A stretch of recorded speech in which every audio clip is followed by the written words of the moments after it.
বক্তব্যের বিষয় আদর্শ পরিবার। একটা পরিবার কিভাবে আদর্শ হতে পারে এ ব্যাপারে আমরা এক গুরুত্বপূর্ণ সংক্ষিপ্ত তথ্যবহুল বিবরণের চেষ্টা করব ইনশাআল্লাহুল আজিজ। সম্মানিত দ্বীনী ভাই ও বোন, এ ব্যাপারে আল্লাহ তাআলা বলেন, ফানকিহুহুন্না বিইذনি আহলিহিন্না। পৃথিবীর মানুষ, তোমরা মেয়েদের বিবাহ করো তাদের অভিভাবক পিতাকে বলে, অতুহুন্না উজুরাহুন্না বিল মারুফ, আর তাদের মোহর ভালোভাবে দিয়ে দাও। অত্র আয়াতে আল্লাহ তাআলা অভিভাবককে বলে বিবাহ করার জন্য আদেশ করেছেন। তাতে তিনি বলেছেন, মোহর ছেলের সামর্থ্য অনুযায়ী ভালোভাবে দিতে হবে। অভিভাবক ছাড়া বিবাহ হয় না, এ কথাই ঠিক। আয়েশা রাদিয়াল্লাহু তাআলা আনহা বলেন, রাসূল সাল্লাল্লাহু আলাইহি ওয়াসাল্লাম বলেছেন, আইয়ুমা ইমরাতিন নাকাহাত বিগাইরি ইজনি ওয়ালিহা ফানিকাহুহা বাতিল। যে কোনো মেয়ে তার অভিভাবক পিতা ছাড়া বিবাহ বসল, সেই বিবাহ বাতিল। কোর্টের বিবাহ বাতিল, কাজী অফিসের বিবাহ বাতিল। পিতার অবর্তমানে যেসব বিবাহ হয় তা বিবাহ নয়। এতে যত সন্তান জন্ম নেবে তা হবে অবৈধ। সারা দুনিয়া যদি একদিকে হয়ে এই বিবাহকে বৈধ করার চেষ্টা করে, তাহলেও তা সম্ভব হবে না। আবু হুরায়রা রাদিয়াল্লাহু তাআলা আনহু বলেন, রাসূল সাল্লাল্লাহু আলাইহি ওয়াসাল্লাম বলেছেন, লা তুযাব্বিজুল মারআতু আল মারাতা। কোনো মহিলার বিবাহ দিতে পারে না। ওয়ালা তুযাব্বিজু নাফসাহা, মহিলা নিজেও বিবাহ বসতে পারে না। খালা, ফুফু, দাদি, নানি, চাচি পারে না। মায়ের উপস্থিত থাকার না থাকার 5 পয়সা দাম নেই। মা, খালা, ফুফু কেউ বিবাহ দিতে পারে না। এমত অবস্থায় কোনো মেয়ে যদি খালা, ফুফু, মা, চাচির মাধ্যমে বিবাহ করে, তাহলে সে হবে ব্যভিচারিণী, বিবাহ হবে বাতিল। এ কথা মুহাম্মদ সাল্লাল্লাহু আলাইহি সাল্লাম বলেন। আবু মুসা আশআরী রাদিয়াল্লাহু তাআলা আনহু বলেন, রাসূল সাল্লাল্লাহু আলাইহি ওয়াসাল্লাম বলেছেন, লা নিকাহা ইল্লা বিওয়ালিন। পিতা অভিভাবক ছাড়া বিবাহ নেই। ওয়ালা নিকাহা ইল্লা বিশাহিদাইনে, 2 জন সাক্ষী ছাড়া বিবাহ নেই। বর্তমান বিবাহের কাজী সাহেবের খাতাতে 4 জন সাক্ষীর কথা আছে। 4 জন সাক্ষী লাগে জেনা প্রমাণ করতে। অবশ্যই এটা পিতার অনুমতিতে বিবাহ, এটা জেনা নয়। এই জন্য এখানে 4 জন সাক্ষীর কথাটি বাতিল। বিবাহতে 2 জন সাক্ষী লাগে, 4 জন লাগে না। কেন 4 জন সাক্ষীর ব্যবস্থা করেছে তা সরকার জানে, যারা দায়িত্ব পালন করে তারা জানে, যারা কাজী হিসাবে দায়িত্ব পালন করে তারা জানে। এই ছেলে, যারা তোমরা রাস্তাঘাটে চলাচল করছো, দোকানপাটে দাঁড়িয়ে আছো, তো তোমার কি একটু লজ্জাবোধ, ইতস্তবোধ হয় না? আমরা তো তোমার জন্য এসেছি। তুমি মহিলা মানুষ, ঢং করে এলে আর ঢং করে গল্প করতে করতে চলে যাচ্ছ। তোমার বাপ আছে তো? কি ব্যাপার, তোমার বাপ নেই? তুমি ওখানে বসে গল্প করছো কেন দোকানের সামনে?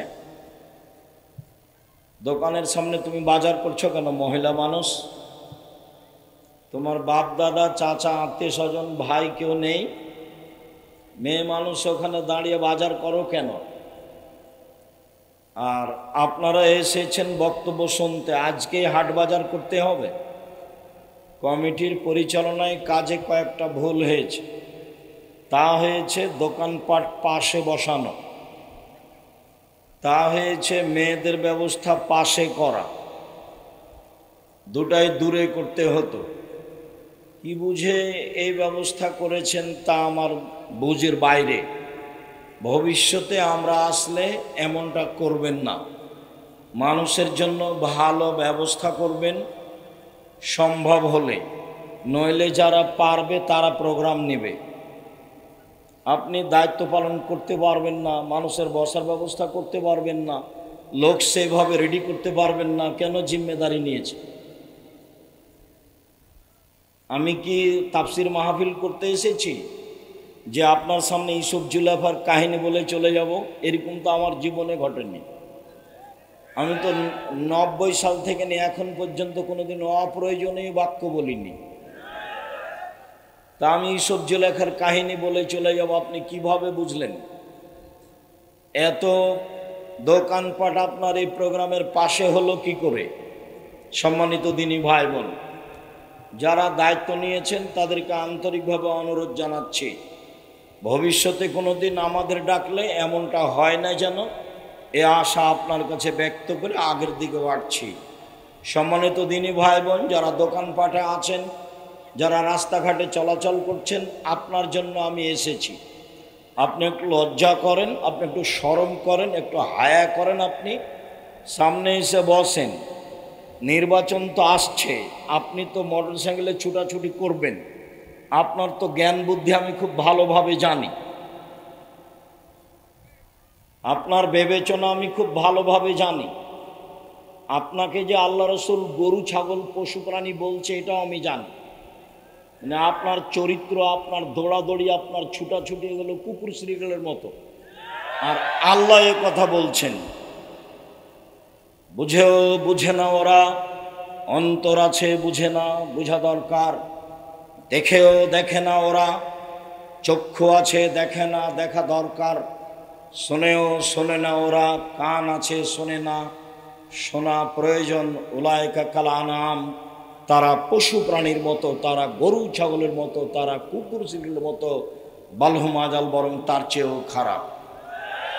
শুনুন সম্মানিত দিনী ভাই বোন, বলছিলাম অভিভাবক ছাড়া বিবাহ বাতিল। 4 জন সাক্ষীর পাতা ছিঁড়ে দিতে হবে। এটা জেনা নয়। কিসে 4 জন সাক্ষী লাগে? জেনা প্রমাণ করতে 4 জন সাক্ষী লাগে। বিবাহ বৈধ হওয়ার জন্য 4 জন লাগে না, এ কথা মুহাম্মদ সাল্লাল্লাহু আলাইহি সাল্লাম বলেছেন। আরও এখানে একটি কথা বলে যাই, আমাদের চাঁপাইনবাবগঞ্জ রাজশাহী তো বিবাহের সময় উকিল বাপ লাগে। মানুষে মনে করে উকিল বাপ ধরা হারাম, কাবিরা গুনাহ।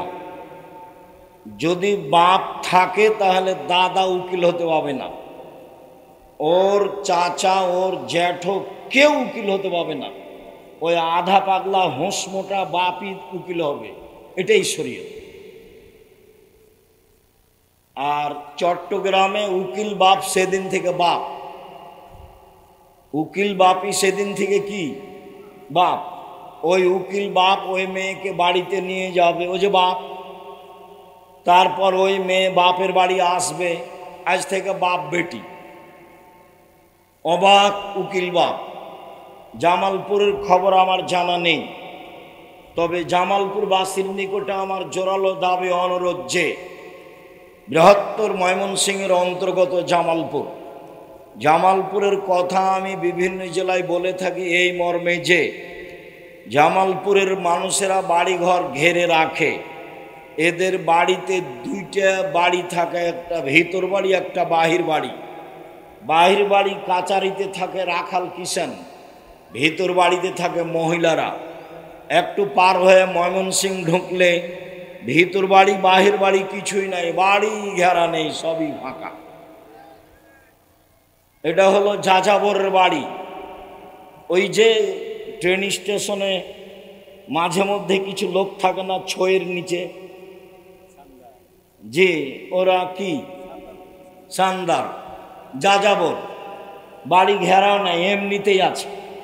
সাতক্ষীরায় কোনো জায়গায় গেছি তো বাড়ির যে বাহির কোনটা আর ভিতর কোনটা তা বোঝা যায় না। ওইদিকে একটা ঘর, এইদিকে একটা ঘর, মধ্যে গরুর গাড়ির রাস্তা। জামালপুরের লোকের উপরে আমার ভালো ধারণা আগে থেকে আছে, ধারণাটা কমিয়ে দেওয়ার চেষ্টা করিয়েন না। বাপদাদা যেভাবে বাড়িঘর তৈরি করেছিল, কাচারি ঘর বাইরে রেখেছিল, ওইভাবে করার চেষ্টা করিয়েন। যুগের পাল্লায় পড়ে, নাতি নাতনির পাল্লায় পড়ে ধর্ম বিক্রি করিয়েন না, আদর্শ বিক্রি করিয়েন না। আদর্শ বিক্রি করলে আপনি হয়ে গেছেন জাহান্নামে, নাতি নাতিনি হয়ে গেছে, সবাই গেছে। কেননা ওরা যত বড় পাপী, আপনি তার চেয়ে ডবল বেশি পাপী, কেননা জিম্মেদারে আপনি আছেন। সম্মানিত দিনী ভাই বোন, বলছিলাম বিবাহ করলে আমরা আদর্শ পরিবারের প্রথম অংশে আছি। কেমন মেয়েকে বিবাহ করতে হবে? আবু হুরায়রা রাদিয়াল্লাহু তাআলা আনহু বলেন, রাসূল সাল্লাল্লাহু আলাইহি সাল্লাম বলেছেন, পৃথিবীর মানুষ শুনে রেখো, তুনকাহ মারাতুল আরবাইন, মেয়েদেরকে বিবাহ করা হয় চারটা জিনিস দেখে। আমি মুহাম্মদ সাল্লাল্লাহু আলাইহি সাল্লাম চারটা জিনিস দেখতে বলিনি, এটা পুরুষের স্বভাব, এটা পুরুষের বৈশিষ্ট্য। তারা বিবাহ করলে চারটা জিনিস দেখে। এক, লেমালেহা, মেয়েটার অর্থ সম্পদ আছে কিনা সেটা দেখে।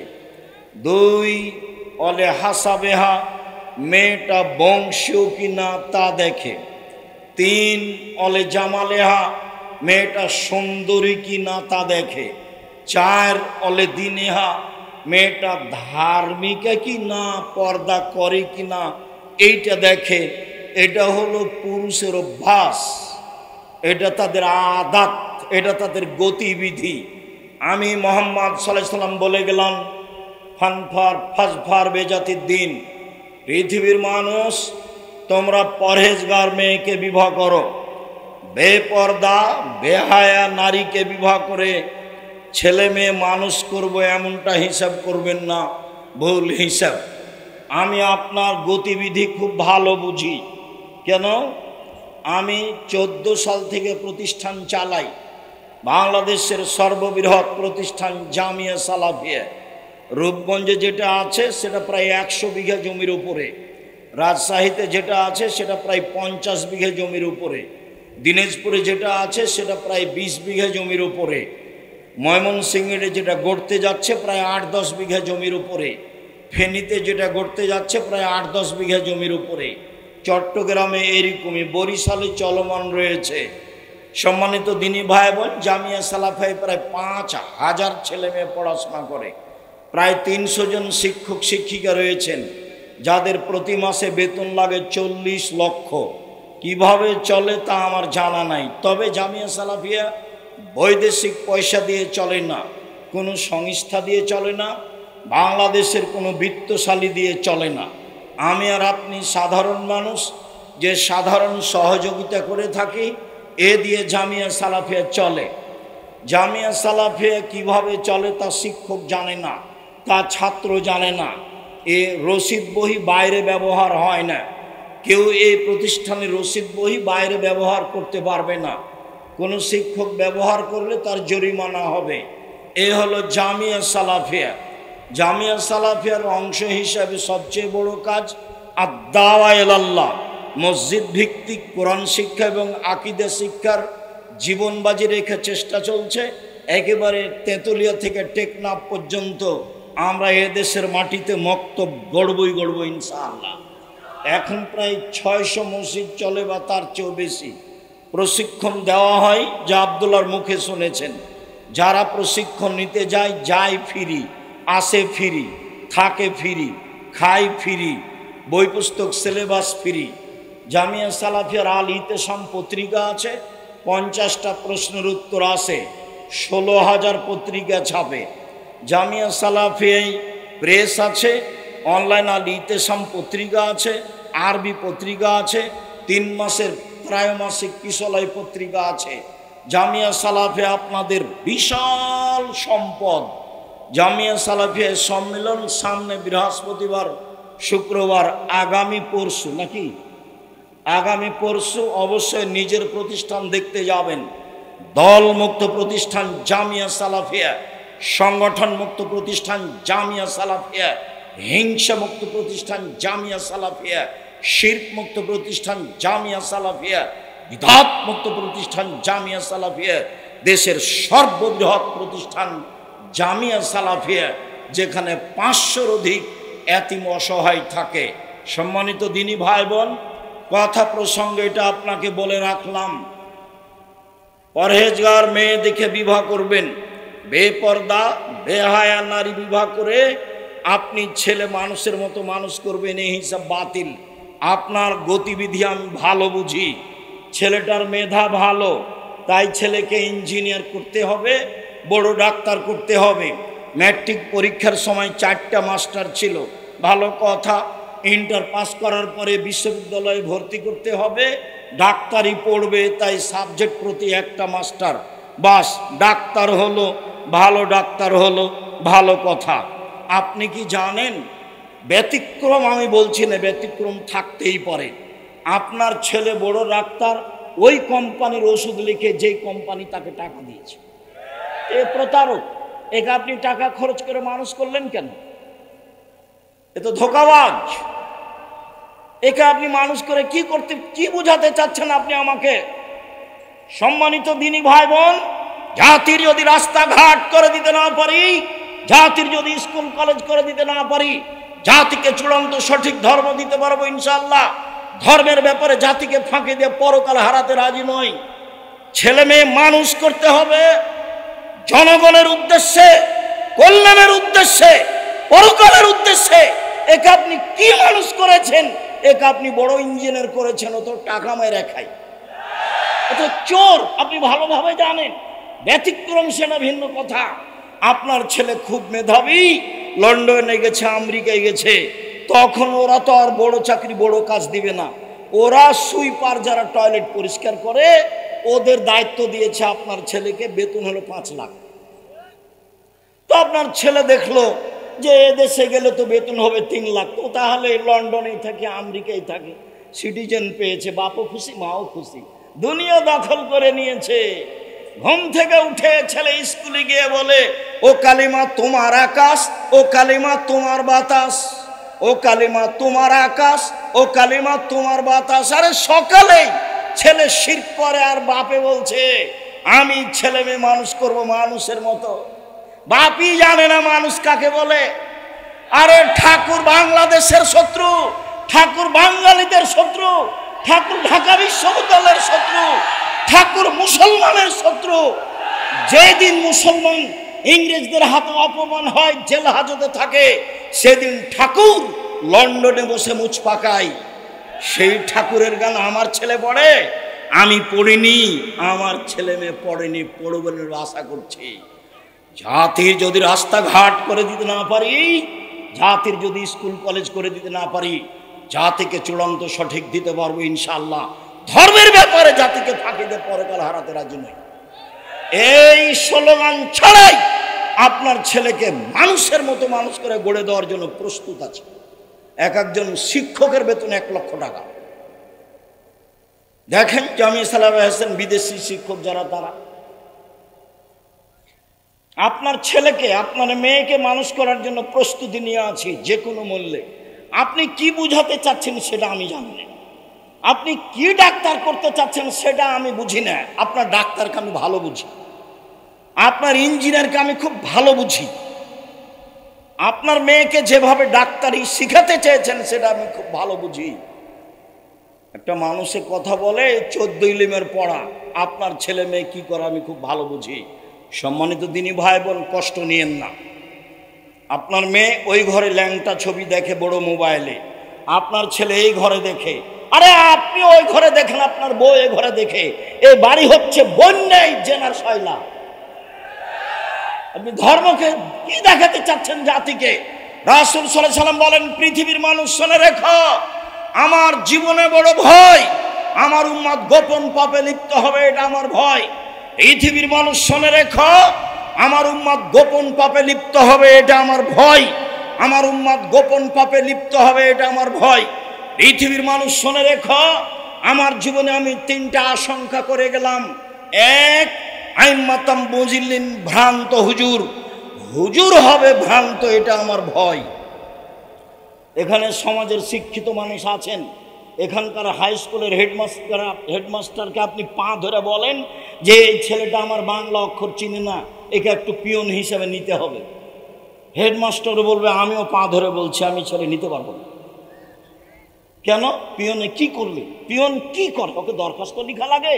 ও তো পানি দিলেই চলে এক গিলাস, ও তো খাতাখানে এই টেবিল থেকে ওই টেবিলে করে, এই তো হলো, তো ঘন্টা মারে। তো উনি এই মূর্খকে নিবেন না কেন? বক্তৃতার জগৎ এমন একটা জগৎ, যার থুতির জোর সেই বক্তা। কেউ বিবেচনা করে না যে আসলে ঠিক বলছি কি বেঠিক বলছে, কাকে দাওয়াত দেওয়ার জন্য ডাকতে হবে, বিবেচনা মানুষের নেই। অথচ এই দেশের মাটিতে প্রায় 3 লক্ষ মানুষের বানানো হাদিস আছে। আমার বাসায় আছে 10,000। আমি 10,000 দেখানোর জন্য প্রস্তুত। ধর্ম বিকৃত করার জন্য মানুষ এভাবে করে রেখেছে।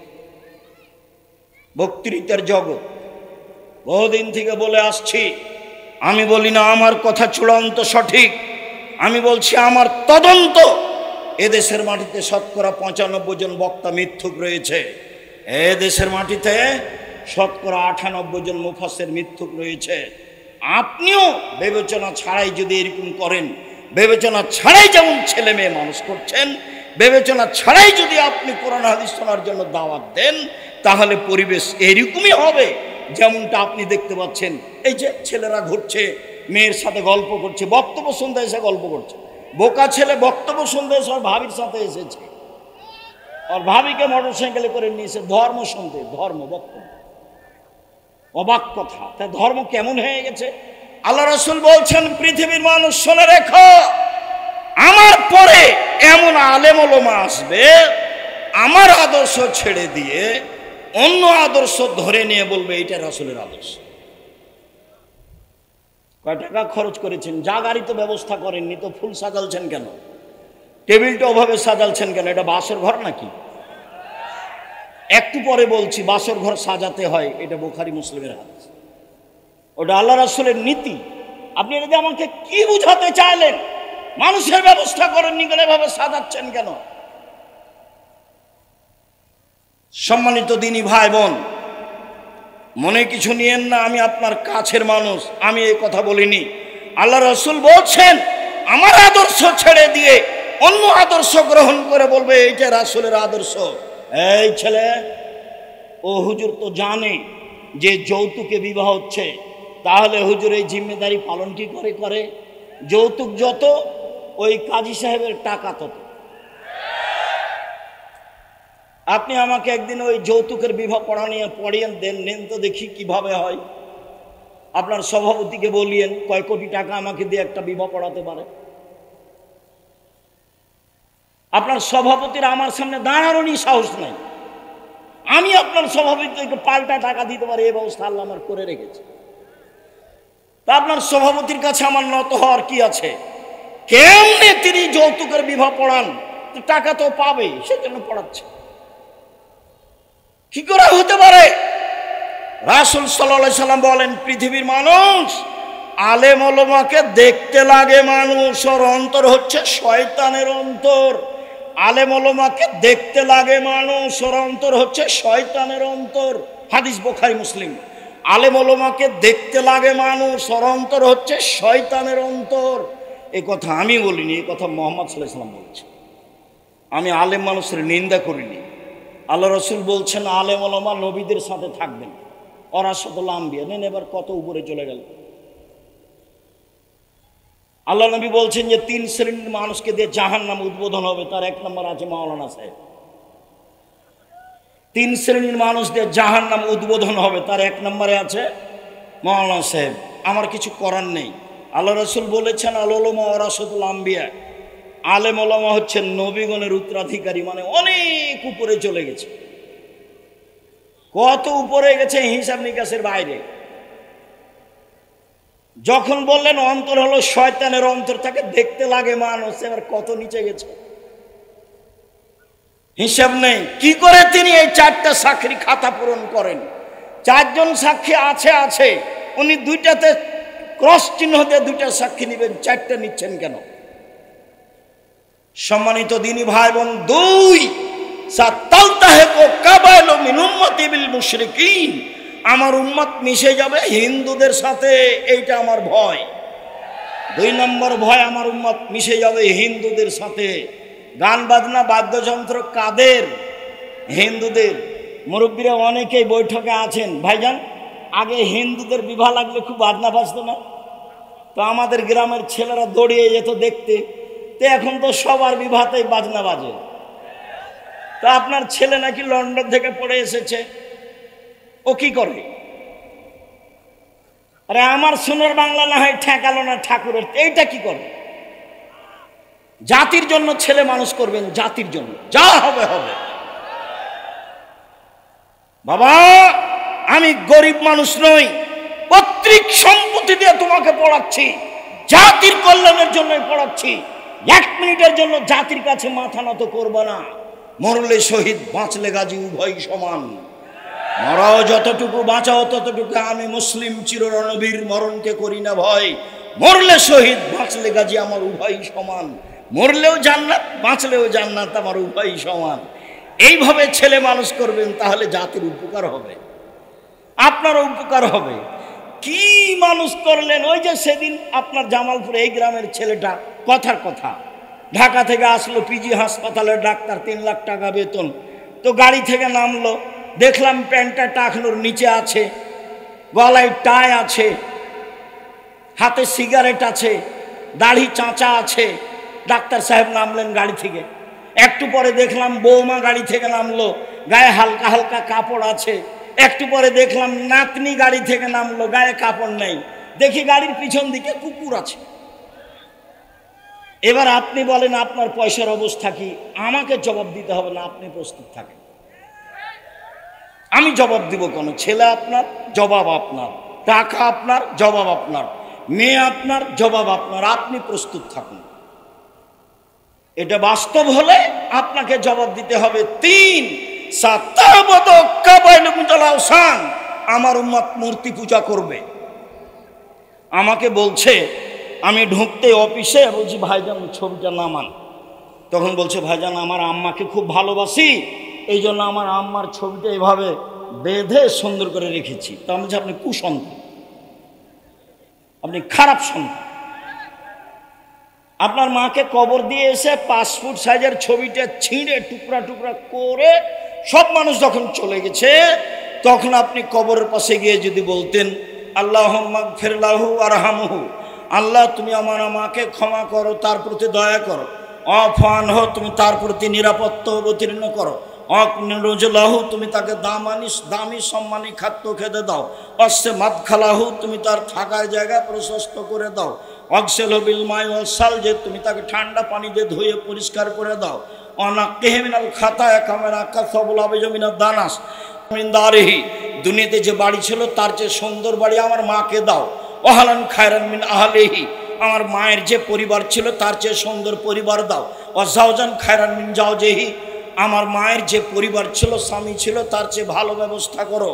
ওয়াজমিন আযাবিল কবর, তুমি তাকে কবরের শাস্তি থেকে বাঁচাও। ওমিন আযাবিন নার, তুমি তাকে জাহান্নামের শাস্তি থেকে বাঁচাও। এইটা যদি বলতো তাহলে মা একটা সন্তান রেখে গেছে। আরো আমাকে কি দেখাচ্ছে বলেন তো? ওর মাকে সুন্দর করে কাঠে কি ভাই, ওটা কি বলে ভাই, বলে যে ভাইজান কি দিয়ে কিভাবে সাজায়? ফ্রেম তৈরি করে মাকে সুন্দর করে সাজিয়ে রেখেছে। আমাকে বলছে হুজুর আমার মাকে খুব ভালোবাসি, এই জন্য রেখেছে। আমি আর কোনো পথঘাট না পেয়ে মুখের উপরে বলেছি আপনি কুসন্তান। আমি আর কি করতে পারি? আমাকে তো কিছু বলাই লাগে, এটা না সরালে তো আমি ভিতরে ঢুকবো না। পরিস্থিতি যতই কঠিন হোক, যেখানে ছবি আছে আমি অতীতে কোনোদিন সেখানে ঢুকিনি।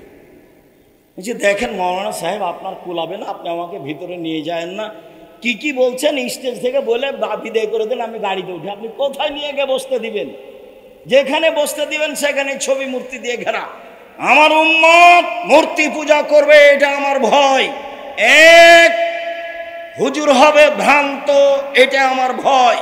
দুই, আমার উম্মত হিন্দুদের সাথে মিশে যাবে, গান বাজনা চাল চলনে, এটা আমার ভয়। তিন, আমার উম্মত মূর্তি পূজা করবে, এটা আমার ভয়। এ কথা মুহাম্মদ সাল্লাল্লাহু আলাইহি সাল্লাম বলেন। সম্মানিত দিনী ভাই বোন, আল্লাহ রাসূল বলেন, আদ-দুনিয়া কুল্লুহা মাতা খায়রু মাতা'id দুনিয়া আল মারাতুস সালেহা। সারা পৃথিবীর সম্পদ, সবচেয়ে ভালো সম্পদ হলো ভালো স্ত্রী। অতএব একটা ভালো মেয়ে দেখে বিবাহ করতে হবে। মেয়ে দেখা যায়। একজন সাহাবী এসে বলছেন, আল্লাহর নবী, আমি বিবাহ করেছি। তখন আল্লাহ রাসূল বললেন, তুমি কি মেয়েটাকে দেখেছো? ফানজুর ইলাইহা ফাইনা আয়নে নিসাইল ইমরাতে ও মারাতিল ইমরাতে শায়া। আনসারী মহিলাদের চোখে দোষ আছে, সমস্যা। বিবাহ করার পরে যদি ধরা পড়ে তখন তুমি বারবার বলবা, তোমাকে দেখলে বিবাহ করতাম না, এই ভালো নাই, সেই ভালো নাই, আমি তোমাকে তালাক দিব, এই সব একটা কথা চলবে না। অতএব আগে দেখে দেখে নিলে সিদ্ধান্ত বাতিল, আপনার সিদ্ধান্ত চলবে না। মধ্যখানে আর একটা কথা, রাগ করলে তালাক বলবেন না। বেগুনের গাছ থেকে বেগুন ছিঁড়ে খেলে তবুও গাছটা থাকে, আর মোলায়ের গাছটা উঠালে কিছু থাকে না। তালাক মুখে ব্যবহার করিয়েন না।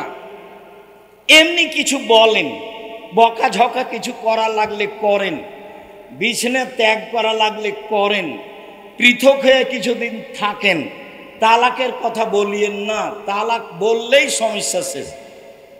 তালাক বললেই একবারে মাথার উপরে বোঝা নেমে গেল। একবারে মেয়েটাও বলছে, তোর সংসার করব না, কোনো কথা তুই মানিস না, আমাকে তালাক দে, তালাক দে, এখনই তালাক দে, এখনই তালাক দে।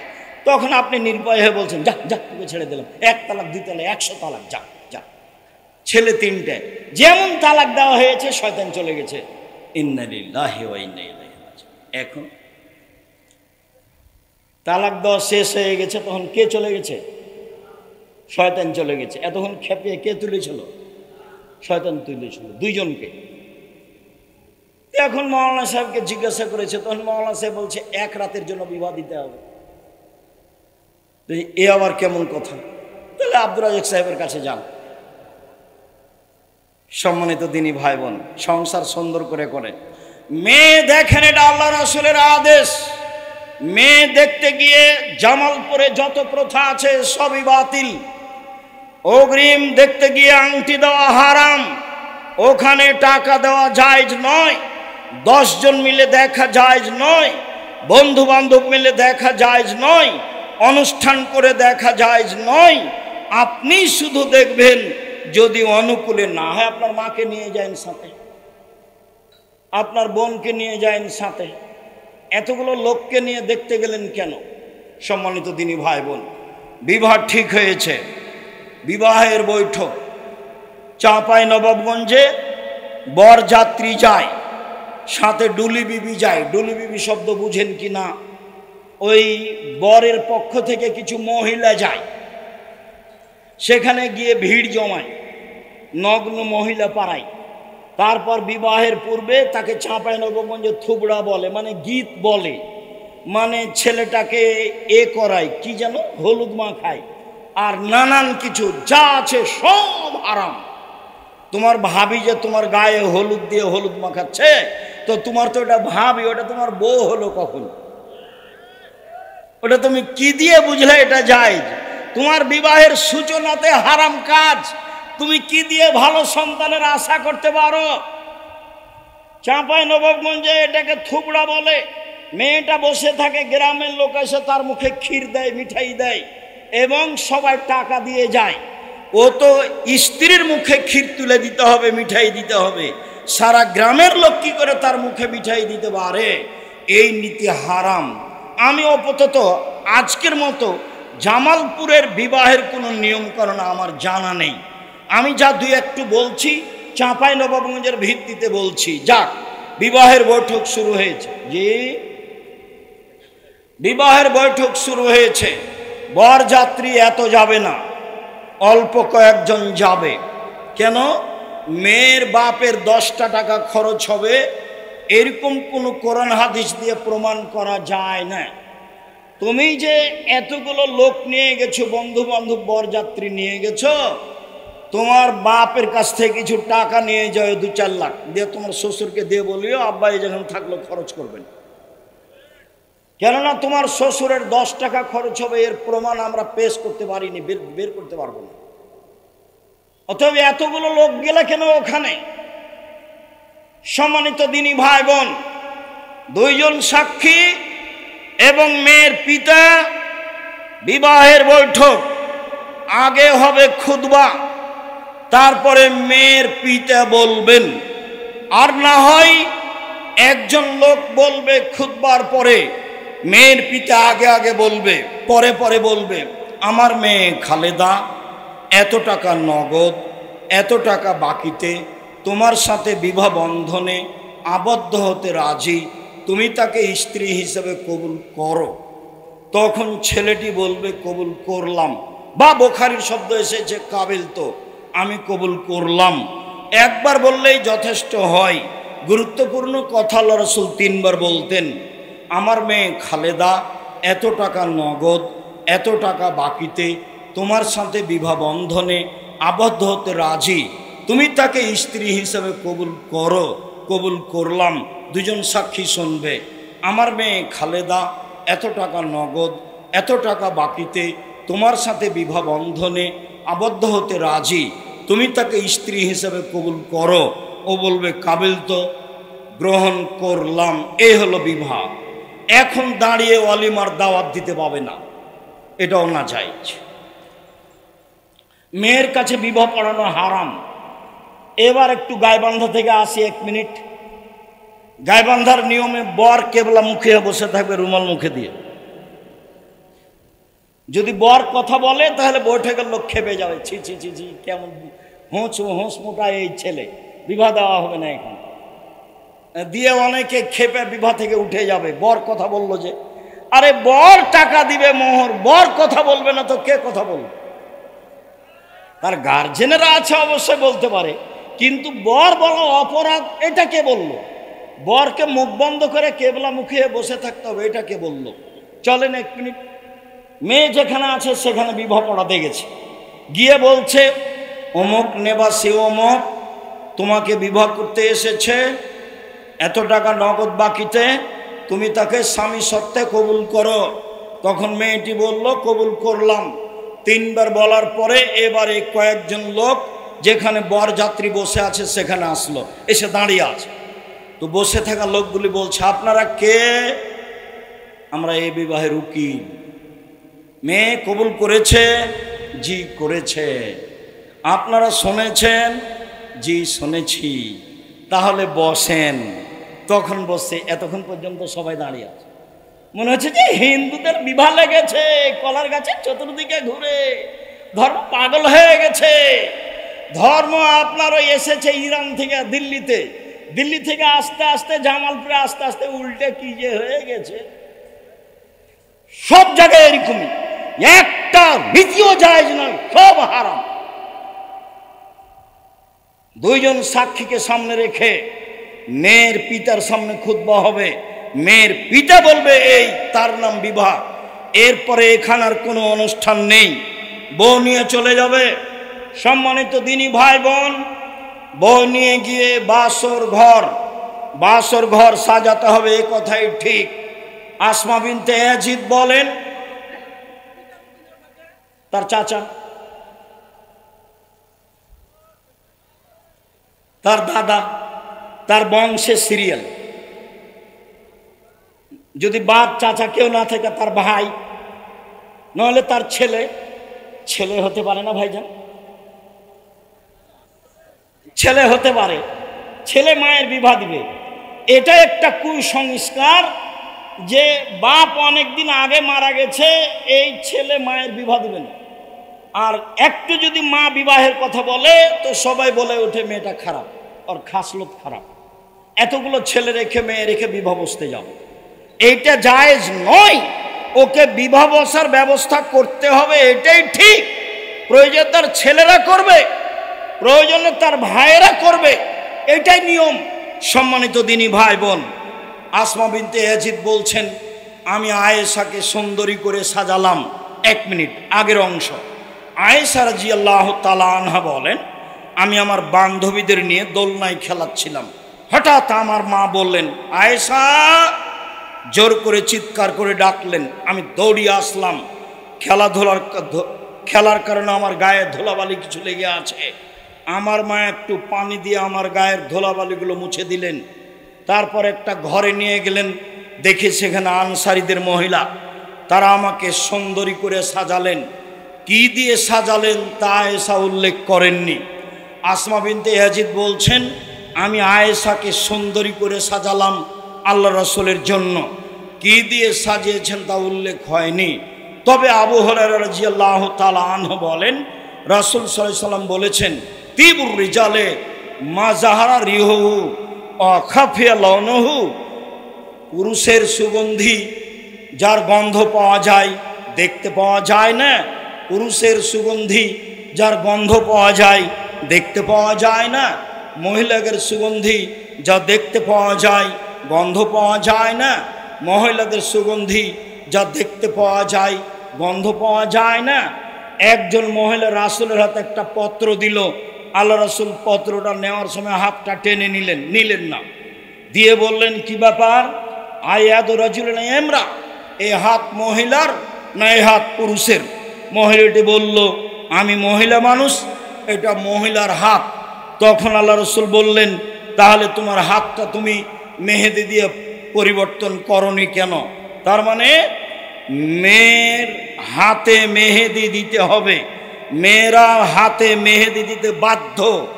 হাতের নখে তো দিতে হবেই, পায়ের নখেও মেহেদি দিতে হবে। রাজশাহী চাঁপাই নবাবগঞ্জের মেয়েরা পায়ে মেহেদি দেয় না কেন? ওরা বলছে আল্লাহর নবী দাড়িতে মেহেদি দিয়েছিলেন।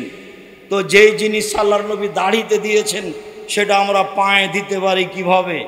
কথাও তো ঠিক, আল্লাহ রাসূল তো দাড়িতে দিয়েছেন মেহেদি, এ কথাই তো ঠিক। তবে আল্লাহ রাসূল বলেছেন, মেয়েরা যখন ঋতু হাইজ থেকে পবিত্র হবে তখন তারা লজ্জা স্থানে আতর ব্যবহার করবে। তো লজ্জা স্থানে আতর ব্যবহার করতে বলছেন আল্লাহ নবী, তো আল্লাহ নবী আতর তো গায়ে লাগান। এবার তাহলে রাজশাহী চাঁপাই নবাবগঞ্জের এটা কুসংস্কার, খারাপ নীতি। জামালপুরে এই নীতি আছে কিনা আমি জানি না। মেয়েরা হাতে মেহেদি দিবে, পায়ে মেহেদি দিবে, যেখানে যেখানে মেহেদি লাগালে ভালো লাগবে সেখানে সেখানে মেহেদি দিবে। তাদের সুগন্ধি যা দেখতে পাওয়া যায়, গন্ধ পাওয়া যায় না।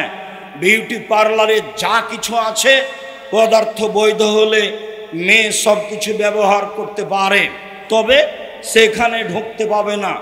ওই মেয়ে মানুষের সামনে তার মাথার চুল খুলে, অঙ্গ প্রত্যঙ্গ খুলে বিউটি পার্লারে বসে এগুলি ব্যবহার করা হারাম। উল্লেখ্য যে রাসূল সাল্লাল্লাহু আলাইহি সাল্লাম কয়েকটা জিনিস উল্লেখ করেছেন। পৃথিবীর মানুষ শুনে রেখো নবীগণের বৈশিষ্ট্য, পৃথিবীর মানুষ শুনে রেখো নবীগণের খাসলাত, অভ্যাস। এক, কাসু সারেব, মোচ কেটে ফেলা, মোচে ব্লেড ব্যবহার করা যাবে না, কেঁচি দিয়ে কেটে ফেলতে হবে। 2, এফলোহা, দাড়ি বড় করতে হবে। দাড়ি চেঁচে ফেলাও হারাম, ছোট করাও হারাম। দাড়ি চেঁচে ফেললে চোখের পাওয়ার কমে যাবে, দাড়ি চেঁচে ফেললে স্ত্রী মিলনের ক্ষমতা কমে যাবে, দাড়ি চেঁচে ফেললে মহিলাদের সাদৃশ্য হবে। এই জন্য আল্লাহ রাসূল এটাকে অভিশাপ করেছেন, এতে মহিলাদের সাদৃশ্য হয়। দাড়ি ছেড়ে দিতে হবে, ছোট করা চেঁচে ফেলার কোনো সুযোগ নেই। 3, ইন্তেকাসুল মায়ে, অজু গোসলের সময় পেশাব পায়খানা থেকে উঠার সময় পানি দিয়ে পবিত্রতা অর্জন করতে হবে। আগে ঢেল টিস্যু পেপার পরে পানি, এই নিয়ম মিথ্যা। আগে ঢেল টিস্যু পেপার পরে পানি, এই নিয়ম মিথ্যা। সরাসরি ঢেল দিয়ে, সরাসরি পানি দিয়ে পবিত্রতা অর্জন করতে হবে। রাসূল সাল্লাল্লাহু আলাইহি সাল্লাম পানি দিয়ে পবিত্রতা অর্জন করে হাতটা মাটিতে মেজে নিলেন, তারপরে তিনি অজু করলেন। যখন করোনা দেখা দিয়েছিল তখন করোনার জন্য অনেক প্রস্তুতি ছিল। আমি গেছি ব্যাংকে, ম্যানেজার সাহেব সামনে চেয়ারটা রাখেননি, যে ভাইজান চেয়ারটা কি হলো? আপনি তো কথা মানবেন না, এখানে বসলে অসুবিধা আছে ভাইজান। আচ্ছা ঠিক আছে, আমি দূরেই বসছি। তো আপনার ঢোকার সময় আপনার ছেলেরা বলছে আমার হাতে যেন কি লাগাতে চায়। শোনেন, ইসলাম ধর্ম পাগল নয়, এরা যে নীতি পালন করছে তার চেয়ে অনেক দামি ইসলামী নীতি। তা হলো আল্লাহ রাসূল বলছেন ঘুম থেকে উঠে হাতটা পানিতে ডুবাতে পাবে না, আগে ধুইতে হবে 3 বার ভালো করে, তারপর অজু করতে হবে। অজুর সময় কবজি পর্যন্ত 3 বার ধুইতে হবে, তারপর মুখে পানি দিতে হবে। মানে এই হাতে পানি নিয়ে মুখে দিতে হাতকে এত প্রস্তুতি নিতে হচ্ছে। প্রথমে ঘুম থেকে উঠে ধুইতে হয়েছে ভালো করে, আবার অজু করার সময় 3 বার কবজি পর্যন্ত ধুইলাম। এই ছেলে দেখো তো, এই ছেলে,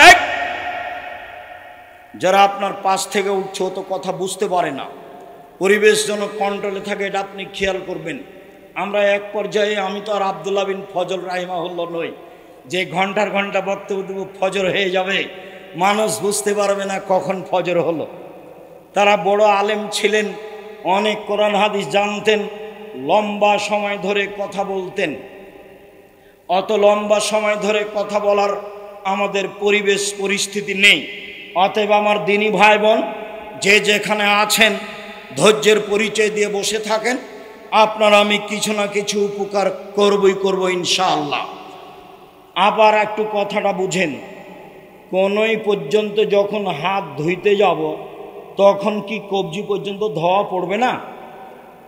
আবার বুঝেন তো কথাটা ভাইজান, কোনই পর্যন্ত যখন হাতটা ধৌত করব তখন কি কবজিটা ধোয়া পড়বে না? তাহলে আগে আমি ধুচ্ছি, এটা কি বৃথা? বাহ্যিকভাবে মনে হচ্ছে বৃথা, জি না। এই হাতে নিয়ে পানি নিতে এই হাতকে আগে কি হতে হবে? প্রস্তুত, রেডি হতে হবে। রেডি হলো 3 বার ঝকঝক করে হাতটা ধুইতে হবে, তার নামে ইসবাগুল ওযু। এতক্ষণে হাতটা প্রস্তুত হয়েছে মুখে পানি দেওয়ার জন্য। ঘুম থেকে উঠে হাতটা পানিতে ডুবানো নিষেধ। তারপরে সুন্দর করে ওযু করবেন, 2 রাকাত সালাত আদায় করে বাড়ি থেকে বের হবেন। করোনা কিছু করতে পারবে না। ঢাকাতে এক লোককে দেখতে গেছি, তোর ছেলে মেয়ে দরজায় দাঁড়িয়ে আছে, আমাকে বলছে হুজুর আপনি ভিতরে যান না, দয়া করে আপনি ভিতরে যান না, দয়া করে আপনি ভিতরে যান না। তখন আমি বলছি, এই শোনো, তোমার বাপের গায়ে হাত দিয়ে দোয়া পড়ে যাব। এতে যদি আমার করোনা হয়, আমি বলবো না তোমার বাপের কারণে হয়েছে, আমি বলবো পৃথিবী সৃষ্টির 50,000 বছর পূর্বে আমার ভাগ্যে করোনা লিখা হয়েছিল, সেজন্য হয়েছে। সতর্কতার কারণে যদি করোনা থেকে মানুষ বাঁচতে পারে, তাহলে ফিউচার পার্কের মালিক করোনায় মারা গেল কেন? তারা তো দেশের পানি খায় না। আর করোনার রোগীর অবশিষ্ট খাদ্যগুলো সামনে ফেলে দিলে কে খাচ্ছিল ভাইজান? না, ফকির টকির মানুষ, ফকির খাচ্ছিল। ওকে করোনায় তাজা ঘুরে বেড়াচ্ছে। আল্লাহ রাসূল বলছেন, আল্লাহ রাসূলের কথাকে দাম দিতে। আল্লাহ রাসূল বলছেন, লাম্মা খালাকাল্লাহুল খালকা, যখন আল্লাহ প্রাণী সৃষ্টি করলেন তখনই 4টে জিনিস লিখে দিয়েছেন, হায়াতাহা, মাউতাহা, রিজকাহা, মাসায়বাহা। 1 তার জীবন, 2 তার মরণ, 3 তার রুজি, 4 তার রোগ ব্যাধি। পৃথিবী সৃষ্টির 50,000 বছর পূর্বে আমার তাকদিরের রোগ ব্যাধি লেখা আছে। একে ঠেকানোর কোনো পথ নাই, একটাই পথ, দোয়া। খুব যদি কান্নাকাটি করে দোয়া করেন তো যেটা লেখা আছে ওটা কেটে দিয়ে আল্লাহ নতুন করে লিখে দেবেন। যেটা আপনি চাচ্ছেন সেটা খুব কান্নাকাটি করে দোয়া করলে একটু পরে আসছে সেই কথা, এটা আল্লাহ লিখে দিবেন। সম্মানিত দিনী ভাই বোন, এইবার বাসর ঘরে সাজানো হয়েছে, মা খালা ফুফু সাজাবে। বাসর ঘরে স্ত্রীর মাথায় হাত দিয়ে দোয়া পড়তে হবে, আল্লাহুম্মা ইন্নী আসআলুকা খায়রাহা ওয়া খায়রা মা জাবালতাহা আলাইহি।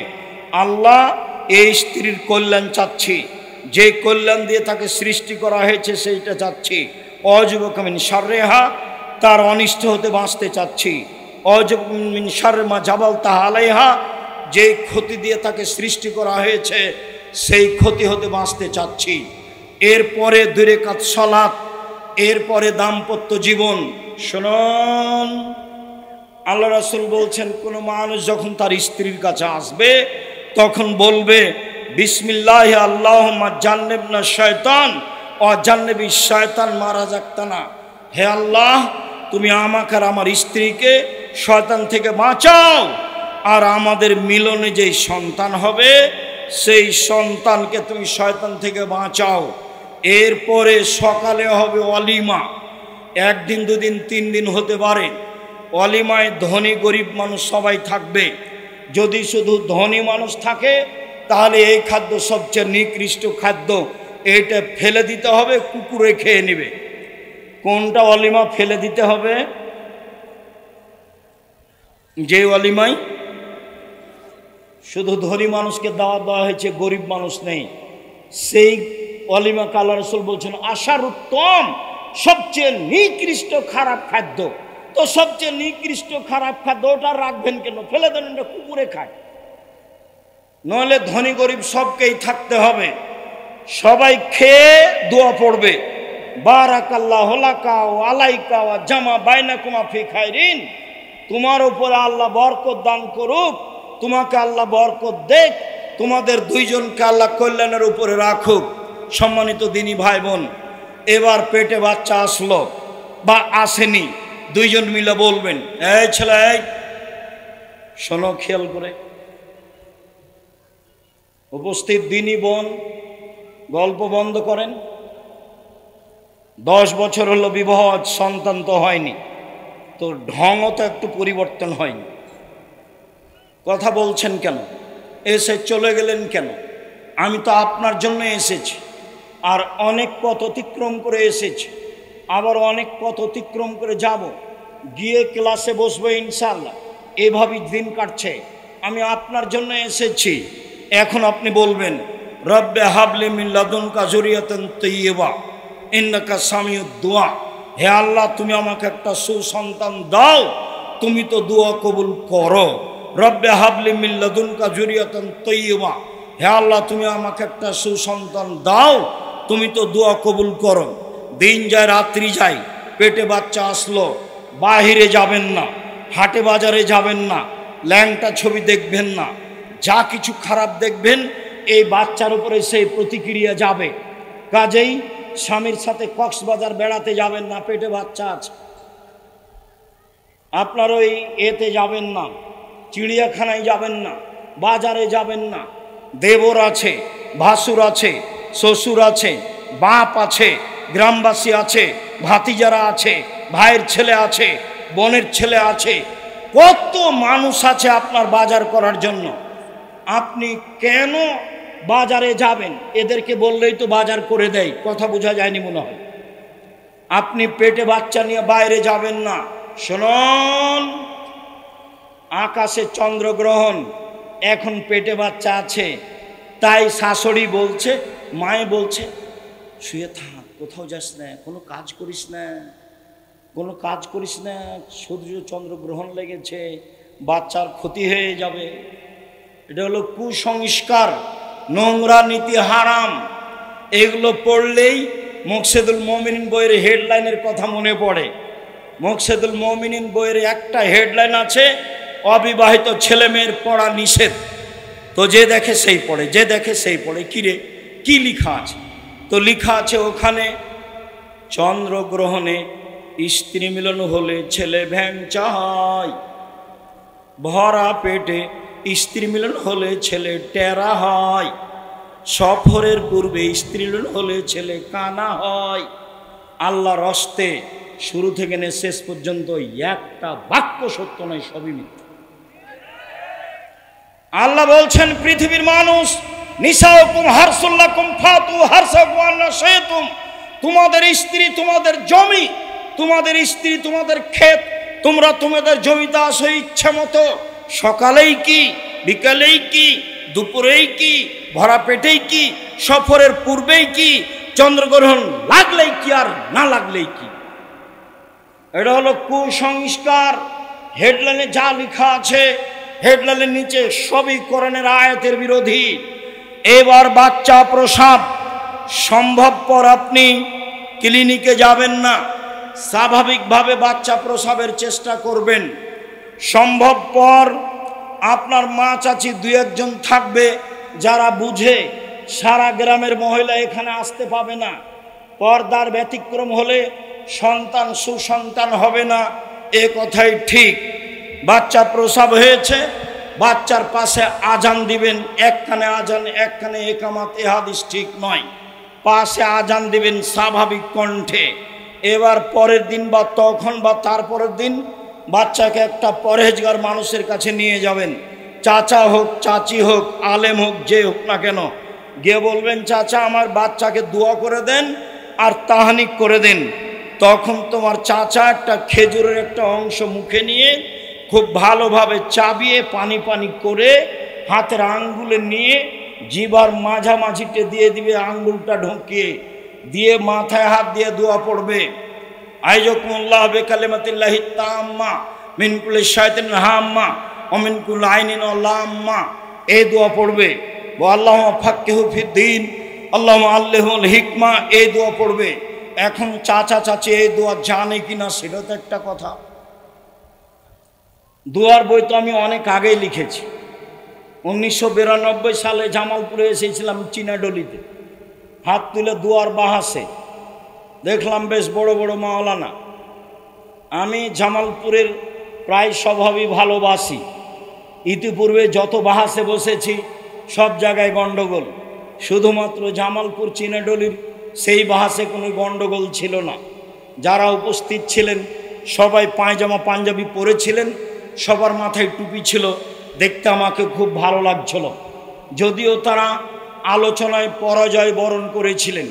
আমি বলেছিলাম নামাজের পরে হাত তুলে দোয়া করতে হবে, আল্লাহ রসুল সাহাবি সহ করেছেন, ইমাম বলেছেন দোয়া, মুক্তাদিরা সাহাবিরা আমিন আমিন বলেছেন, এরকমটা হাদিস পেশ করতে হবে। তখন অন্যান্য হাদিস পেশ করে। আমি বলছি এইদিকে যেতে আমি চাচ্ছি না, আল্লাহু আকবার বলে সালাত শুরু করি। আর রহমান বলে তো বুকে হাত বাঁধি না, আর রাজ্জাক বলে তো বুকে হাত বাঁধি না, কি বলি আল্লাহু আকবার। অতএব রাসূলের পদ্ধতিতেই দোয়া হতে হবে। সন্ধ্যাবেলায় পরাজয় বরণ করলেও শেষ পর্যন্ত কোনো হইচই ছিল না। সেদিন থেকেই জামালপুরের লোকের উপরে আমার একটা ভালো ধারণা কাজ করে। কাজে যেসব নিয়ম নীতি রাসূলের বিরোধী আছে সেগুলো ছেড়ে দেওয়ার চেষ্টা করবেন। কয়দিন পরে 7 দিনের দিন বাচ্চার আঁকিকা দিতে হবে। 14 দিনে আঁকিকা দেওয়া যায় না, 21 দিনে আঁকিকা দেওয়া যায় না, 7 দিনের আঁকিকা দেওয়া যায় না। 7 দিনের পূর্বে বাচ্চা মারা গেলে আঁকিকা দিতে হবে না। আঁকিকার সাথে কুরবানির কোনো সম্পর্ক নেই। কুরবানি হচ্ছে নেকির কাজ, আঁকিকা হচ্ছে বাপের জিম্মেদারি। কুরবানি হচ্ছে নেকির কাজ, আঁকিকা হচ্ছে বাপের জিম্মেদারি। বাপকে জিম্মেদারি পালন করতেই হবে। ছেলে হলে 2টা ছাগল, মেয়ে হলে 1টা ছাগল, কানা হোক টেরা হোক, 10 টাকার হোক 10,000 টাকার হোক, শুধু জান থাকলে কুরবানি তো মোটা তাজা। কুরবানি চোখ ভালো কিনা, কুরবানি সিং ভালো কিনা, কুরবানি খুর ভালো কিনা, কুরবানি লেজ ভালো কিনা, কুরবানি দেখতে সুন্দর কিনা। কুরবানি নেকির জন্য ফকির মিসকিনকে দিতে হবে। আঁকিকার গোস্ত ফকির মিসকিনকে দিতে বাপ বাধ্য নয়, আত্মীয় স্বজনকে দিতে বাধ্য নয়। আঁকিকার গোস্ত আপনার নিজস্ব গোস্ত, আপনি খাবেন কি দিবেন সেটা আপনার ব্যাপার। সম্মানিত দিনী ভাই বোন, 7ম দিনে আঁকিকা, কোনো এক সময়ে খাতনা দিতে হবে, বাপের জিম্মেদারি। মুসলমানের বৈশিষ্ট্য 5টি। 1 খাতনা করা, 2 হালাকুল আনাতে নিচের লুম পরিষ্কার করা, 3 কাসফুল আজফারে নখ কেটে ফেলা। নখ কাটতেই হবে, ছেলে হোক মেয়ে হোক।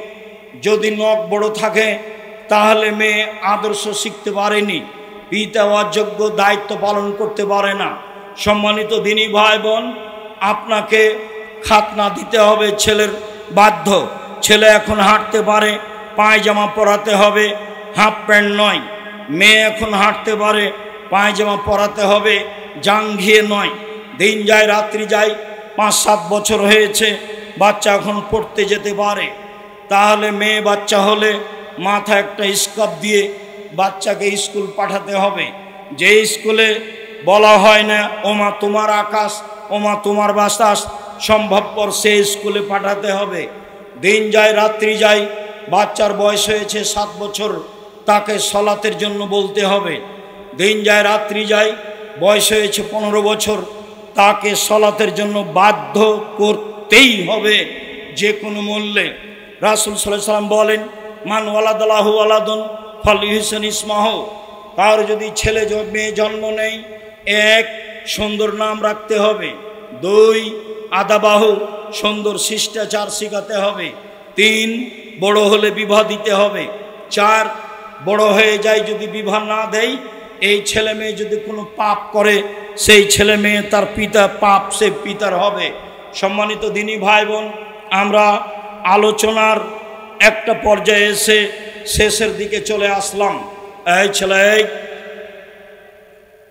একটু থামো। সম্মানিত দিনী ভাই বোন, আমি জানি না আসলে আপনার পরিবার ভালো নয় কেন। আমার তো মনে হয় যে আপনি ভালো নন, সেই জন্য পরিবার ভালো নয়। আমি তো কোরআন হাদিস অনুপাতে এটাই বুঝি যে আপনার ছেলে মেয়ে ভালো নয় কেন, আপনি ভালো নন সেই জন্য। আপনার চরিত্রের ঠিক ঠিকানা নেই, আপনি মাথায় টুপি দিয়ে দোকানে বসে আড্ডা পিটেন, অথচ আমি 90 সাল থেকে বলে আসছি 4টে জিনিস করতে হবে। 1 5 ওয়াক্ত সালাত, 2 হালাল রুজি, 3 কোরআন তেলাওয়াত, 4 আড্ডা পিটা নিষেধ। দোকানে বসে গল্প করবেন, ল্যাংটা মেয়ে নাচবে, এ হলো একটা আড্ডা পিটা। আর একটা বড় মোবাইল নিয়ে ল্যাংটা ছবি দেখে ঘন্টার ঘন্টা সময় কাটাবেন, এ হলো আড্ডা পিটা। যদি ছেলে মেয়ে এরকম আড্ডা পিটার সুযোগ পাই, তাহলে এই ছেলে মেয়ে ভালো হবে না। আল্লাহ রাসূল বলছেন, এতাহারাজুনা তাহারুজাল হেমারে, সমাজে জেনা বেশি হবে, অশ্লীলতা বেশি হবে। এমন কি খোলা মাঠে গাধা যেমন গাধীর সাথে মিলে লজ্জা বুঝে না, ষাঁড় যেমন গাভীর সাথে মিলে লজ্জা বুঝে না, মানুষ তেমন খোলা মাঠে জেনা করবে, লজ্জা বুঝবে না। সেই সময় চলে এসেছে। অতএব আপনাকে খাস করে বলছি, আল্লাহ রাসূল আপনাকে দায়ী করেছেন আর আপনার স্ত্রী দুইজনকেই দায়ী করেছেন। একবার খাস করে আপনাকে বলেছেন আর একবার খাস করে আপনার স্ত্রীকে বলেছেন। 2টা হাদিস, একটা আপনার জন্য খাস।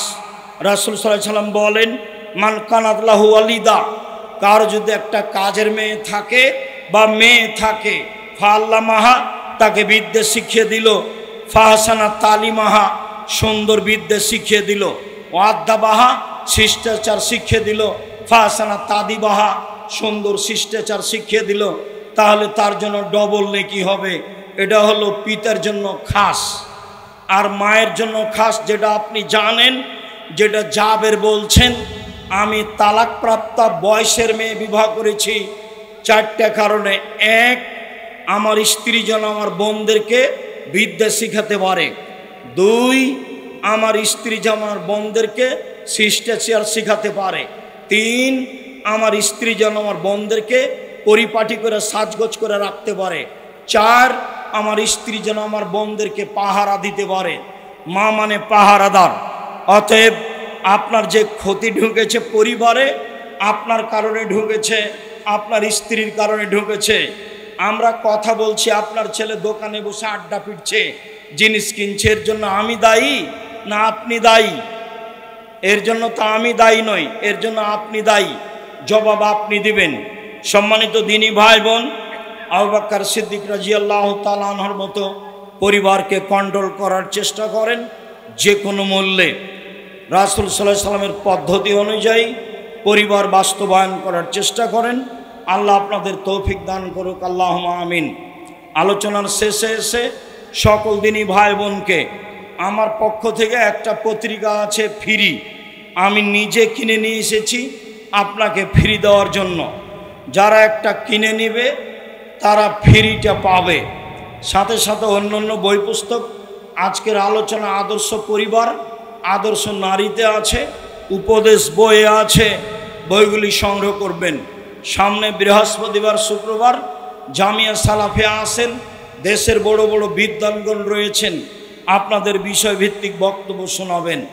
আমি এই পর্যন্ত বলে আপনাদের সার্বিক কল্যাণ কামনা করে আজকের মতো কথার শেষে চলে আসলাম।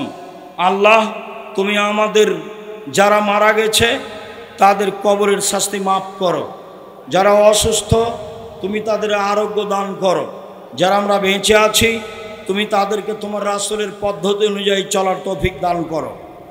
সবাই বইগুলি সম্ভবত আমার হাতের ডানে আছে, সবাই নিয়ে যাবেন, কেউ খালি হাতে যাবেন না। আমার দিনী বন্ধের বলে যাচ্ছি, আদর্শ পরিবার আর আদর্শ নারী আপনার জন্য লেখা আছে। আমি একজন কলেজে পড়ুয়া একজন ছাত্র।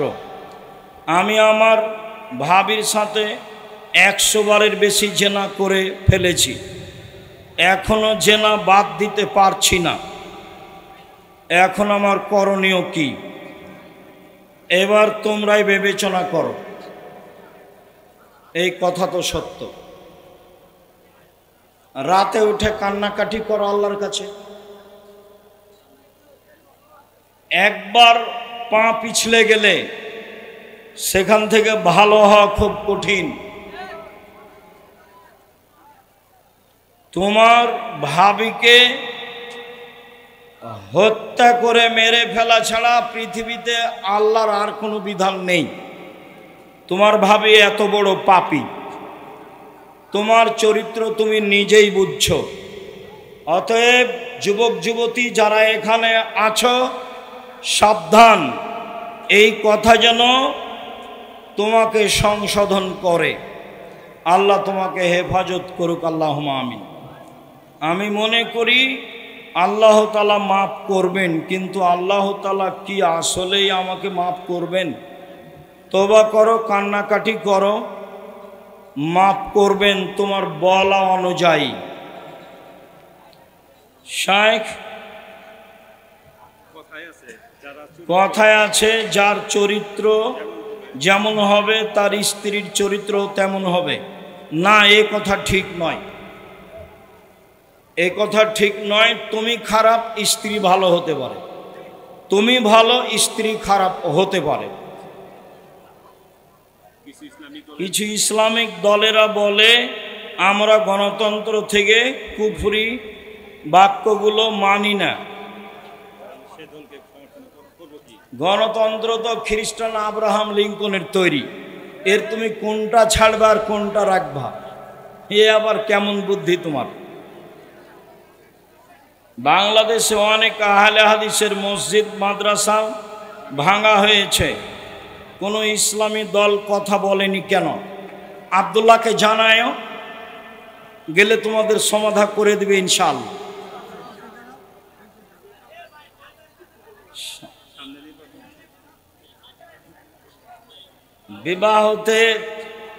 বিবাহতে গান বাজনা বাজানো যাবে? বিবাহের একদিন আগে হলুদ মাখানো কি জায়েজ? গান বাজনা হারাম। হলুদ মাখতে পারে তার মা মাখাবে, তার খালা, তার ফুফু, তার বোন, এরা মাখাবে। ভাবি মাখালে জেনা আগেই চালু হয়েছে। সালাতে এক সময় উপস্থিত হলাম, যখন ইমাম সূরা ফাতিহা শেষ করলেন তখন আমি কি জোরে আমিন বলবো? জি। ইমামের সাথে আমিন বলে নেবেন, নিয়ে আউযুবিল্লাহ বিসমিল্লাহ বলে সূরা ফাতিহা পড়বেন। আমাদের মসজিদে ভুল করে মেহরাব বানিয়েছে, সেখানে নামাজ হবে কি? হবে, বানানো ভুল হয়েছে। মোবাইলে ফ্রি ফায়ার, পাবজি, বিভিন্ন ধরনের গেম খেলা হারাম, কাবিরা গুনাহ। আমাদের মসজিদের মহিলারা নাটক সিনেমা দেখে, নাটক সিনেমা দেখা যাবে কি? আমাদের সমাজের মহিলারা নাটক সিনেমা দেখে, নাটক সিনেমা দেখা যাবে কি? নাটক সিনেমা দেখলে মহিলা পুরুষ সবাই চাপের মধ্যে ভাষাতে খাচ্চড় হয়ে যাবে, জেনা করতে বাধ্য করবে নিজেকে।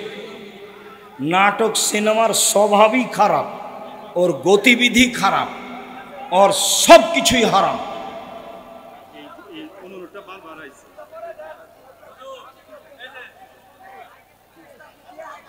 আমাদের সমাজের মানুষ তাহাজ্জুদের সালাত কি 2 রাকাত পড়া যাবে? জি যাবে। আহলে হাদিসের বড় বড় আলেমেরা জামাতের সাথে ভোট প্রার্থনা করতেছে। তাহাজ্জুদের সালাত কি 2 রাকাত পড়া যাবে? যাবে। বর্তমানে আমাদের সমাজে আহলে হাদিসের বড় বড় মসজিদের ইমামেরা গণতন্ত্র জায়েজ বলছে। প্রাইমারি স্কুলে কি ছেলে মেয়েকে পড়ানো যাবে? ঠাকুরের অ্যাসেম্বলি হলে যাবে না।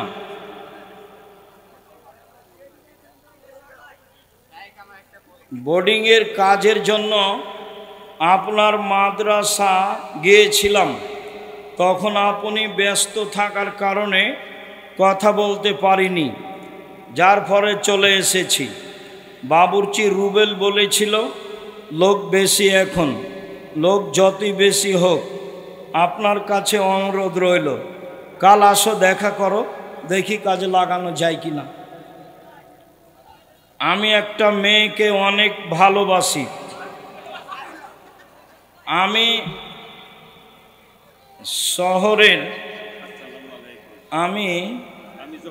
আমি জোহরের সালাত আদায় করে ঘুমিয়েছিলাম। ঘুম থেকে উঠে আসরের সালাত আদায় করেছি। আসরের সালাত আদায় করে আমি বুঝতে পারলাম আমার স্বপ্ন দোষ হয়েছে। গোসল করে ওযু করে আবার আসরের সালাত আদায় করো। প্রিয় শাইখ, জানাজায় যদি তাকবীর বাদ পড়ে তাহলে আমরা কি করব? সমস্যা নেই, বাদ পড়েছে, যা হয়েছে সালাম ফিরে দিতে হবে, এর সংশোধন নেই। আমরা জানি মৃত ব্যক্তি কবরে প্রশ্ন করা হবে, মৃত ব্যক্তিকে কবরে প্রশ্ন করা হবে। তাহলে যে ব্যক্তি আগুনে পুড়ে মারা যায় ব্যক্তিকে কি হয়? আত্মাকে হয়। সব জব শাস্তি জিজ্ঞাসা উত্তর কাকে হয়? আত্মাকে হয়। এ বক্তব্য কয়েকবার দেওয়া আছে। বাড়ির পিছনে 2-2.5 হাত গর্ত করে কবর দেওয়া আছে, সেই কবর নয়। যদি সেটাই হয় তাহলে বাঘে খেয়েছে, তার কবর কোথায়? মরার পর থেকে বিচারের দিন পর্যন্ত এই সময়ের নাম হচ্ছে আলামে বারজাক, আত্মার জগৎ। আত্মাকে শান্তি দেওয়া হবে, শাস্তি দেওয়া হবে। মহিলাদের সালাত পড়ার সময় পায়ে মোজা দিয়ে সালাত পড়তে হবে? জি না।